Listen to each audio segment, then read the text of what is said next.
Halo kakak, berhubung ini adalah kisah novel jadi kemungkinan video dan narasi tidak sama, dukung like, komen dan subscribe kakak, semoga bisa terhibur, selamat mendengarkan. Feng Xichang tiba-tiba berhenti, pada saat ini, wajahnya penuh dengan besi, dan jantungnya berdetak lebih cepat, mungkinkah dia sudah melewati Laut Xingxia, dan dia bisa dengan jelas merasakan bahwa auranya tampaknya menjadi lebih kuat dari sebelumnya. Terlebih lagi, pada saat ini, rasa krisis kematian ini sangat kuat. Dibandingkan dengan sebelumnya, saya tidak tahu seberapa kuat, jadi Feng Xichang tidak berani mengambil setengah langkah lagi, Feng Xichang harus berbalik, dan keringat dingin keluar dari dahinya. Kali ini, dia benar-benar ketakutan. Bagian depan anti-inflamasi, dan bagian belakang adalah lautan bintang, dan tidak ada tempat untuk melarikan diri. Saya sangat tersinggung sebelumnya, dan saya berharap saudara laki-laki saya akan menyelamatkan hidup saya, hanya meminta untuk tidak membunuh, menjadi budak atau pelayan. Saat yang disebut suami besar dapat membungkuk dan meregangkan, Feng Xichang berlutut di kehampaan sekaligus, dengan ekspresi ketakutan di wajahnya. Tapi menurut Xiao Yan, ini bukan Feng Xichang. Benar, ketakutan hanyalah sarana baginya untuk bertahan hidup. Datanglah, Xiao Yan memarahi, Feng Xichang, segera meluncur dengan kecepatan penuh, dan mendatangi Xiao Yan, dari dunia mana Anda berasal, menatap Feng Xichang, yang sangat pemalu sehingga dia gemetar, Xiao Yan sedikit mengernyit. Di dunia saat ini, masih sedikit orang yang bisa membungkuk dan meregangkan. Feng Xichang seperti ini, ketika menghadapi eksistensi yang lebih kuat darinya, dia bisa meringkuk, tetapi ketika dia lebih lemah darinya, dia bisa menjadi pemimpin lagi. Adapun orang-orang yang mengikuti Feng Xichang sepanjang jalan ke sini, mereka semua menunjukkan ekspresi yang sangat curiga ketika mereka melihatnya berlutut. Beritahu Dewa Xiao dari 9 surga, alam Dewa Feng Xichang, dengan hormat mengepalkan tinjunya dan melengkungkan tangannya, Xiao Yan mengerutkan kening dan kekuatan jiwa dari kehampaan langsung menyelimutinya, dibandingkan dengan Wei Yi, kekuatan jiwa bahkan lebih menakutkan, seolah-olah dia bisa melihat melalui pikiran orang dalam sekejap. Xiao Yan tidak memiliki omong kosong, dan merasakan saat Feng Xichang diselimuti jiwanya, dan wajahnya berubah secara dramatis. Ya Tuhan, apa yang saya katakan tidak setengah salah, begitu jiwa dipukul dengan keras, Feng Xichang sangat takut, saya tidak bisa membunuh Anda, tetapi Anda harus melepaskan dewa hati dan menjadi doppelganger saya. Xiao Yan berkata bahwa sekarang kekuatan jiwa telah menerobos. Tidak ada tekanan dalam kasus beberapa klon, jadi tidak ada salahnya membiarkan ada lebih banyak klon. Kembangkan Feng Xichang menjadi jiwa seperti Kui Jun, menempati bagian tubuhnya, tetapi tidak mengendalikan dagingnya. Apa yang Tuhan maksud dengan membunuhku?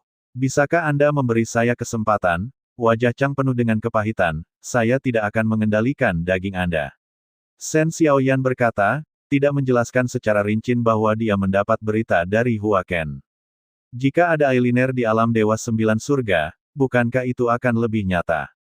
Feng Xichang setuju bahwa kekuatan Xiao Yan untuk merebut rumah sudah terselubung. Kekuatan rejambret yang kuat ini membuat mata Feng Xichang berdiri dalam sekejap, matanya berubah, Xiao Yan menempati tubuh fisiknya, tetapi langsung tenggelam di tubuhnya. Feng Klancang sesak napas untuk waktu yang lama, dia sepertinya telah mengalami hidup dan mati saat ini, dan mundur dari tepi kematian. Dia sudah berkeringat deras saat ini, dan ketakutan di mata Xiao Yan telah mencapai batasnya. Feng Xichang menyesalinya di dalam hatinya, setelah dia datang ke Sensi, dia penuh dengan rencana dan perhatian, tetapi dia tidak pernah berpikir bahwa dia akan memprovokasi Xiao Yan, dan pada akhirnya, dia mengejarnya dan jatuh ke dalam situasi saat ini, dia hanya bisa menghela nafas dalam hatinya bahwa dia telah menghitung atau salah perhitungan. Setelah Kaisar pergi, dia tidak bisa tinggal lebih lama dan segera kembali ke alam Dewa 9 Surga, jika tidak, Xiao Yan tidak mengatakan konsekuensinya. Pada kenyataannya, Xiao Yan tidak perlu mengingatkan dunia sensi ini Feng Xichang, dia tidak berani tinggal lebih lama sejenak, tidak mudah untuk mempertahankan hidupnya. Jiwa yang saya tinggalkan di tubuh Anda, jika Anda ingin menghapusnya setelah Anda kembali. Jiwa Anda juga akan menghilang, dengan orang licik seperti Feng Xichang. Setelah kembali ke alam Dewa 9 Surga, dia pasti akan menemukan cara untuk menghapus jiwa anti-inflamasi di tubuhnya. Tetapi Xiao Yan menempati jiwa tubuh fisiknya, dan dia dapat secara paksa memerasnya keluar dari tubuh ini kapan saja, Jadi dia tidak khawatir tentang tindakan seperti apa yang akan dilakukan Feng Xichang, tetapi dengan kata-kata, dia mengejutkannya. Oke, Anda bisa keluar. Xiao Yan memandang Feng Xichang yang sedang berdiri, tetapi yang tidak dia ketahui adalah, Xiao Yan bisa merasakan keadaan pikiran saat ini. Feng Xichang tidak takut sama sekali, dia hanya berpura-pura dipaksa sekarang. Rencana orang ini sangat dalam, termasuk jiwa yang tersisa di tubuhnya. Dia sepertinya sudah memikirkan apa yang harus dilakukan. Feng Xichang sengaja menunggu Xiao Yan berbicara lebih dulu, dia berdiri, mengepalkan tinjunya, dan bersiap untuk pergi, tetapi Xiao Yan tidak berhenti lagi. Melihat penampilan Feng Xichang yang sedikit malu, dia pergi ke Xin Sahai, tanpa henti, dan pergi dari sini. Orang-orang lainnya tidak tahu apa yang sedang terjadi, tetapi mereka tidak bertindak gegabah. Xiao Yan juga tidak tertarik pada mereka. Setelah Void Soul diambil olehnya, tidak ada ciptaan khusus di sini, kami harus pergi. Xiao Yan berdiri, kekuatan berputarnya di kehampaan. Cermin 9 elemen ketiga, semua orang di tim Dreadnought memandang Xiao Yan dan sudah merasakan tekanan yang kuat. Xiao Yueli bergumam, mulut kecil, seolah tidak senang. Ada apa dengan Yueli? Kecepatan kultivasi ayah terlalu cepat, jelas saya sedikit lebih kuat dari ayah sebelumnya. Sekarang saya akan terlampaui, saya tidak akan bersama Anda kali ini, dan saya harus bergegas dan berkultivasi. Xiao Yueli tahu bahwa dengan kekuatan Xiao Yan sekarang, dia tidak lagi membutuhkan perlindungannya, dan tidak butuh waktu lama untuk benar-benar mengejarnya dengan kecepatan kultivasi anti-inflamasinya.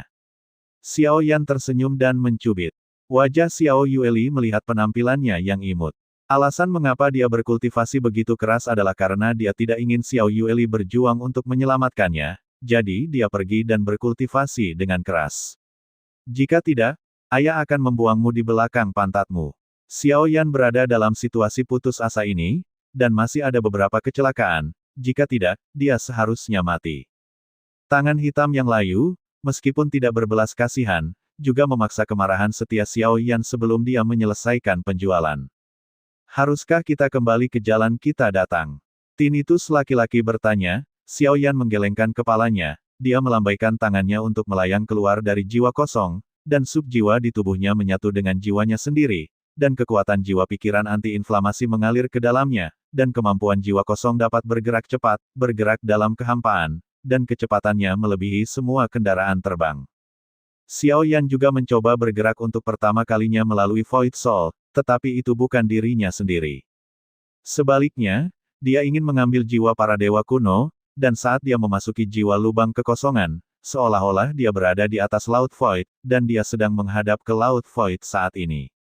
Dan di Laut Void, ada poin yang tak terhitung jumlahnya, selama pikirannya bergerak, dia bisa langsung muncul di titik itu. Xiao Yan menemukan bintang tempat klon Yuan Shen berada, dan kekuatan jiwanya melonjak. Dan keluar dari kehampaan jiwa yang diperbesar menjadi lubang hitam, ayo pergi, semua orang memasuki parit dewa kuno, dan kemudian tersapu ke dalam lubang hitam ini. Tidak ada suara, dewa kuno besar Hao ditelan oleh lubang hitam dan menghilang ke dalam ketiadaan ini, meninggalkan ketiadaan kosong di sini.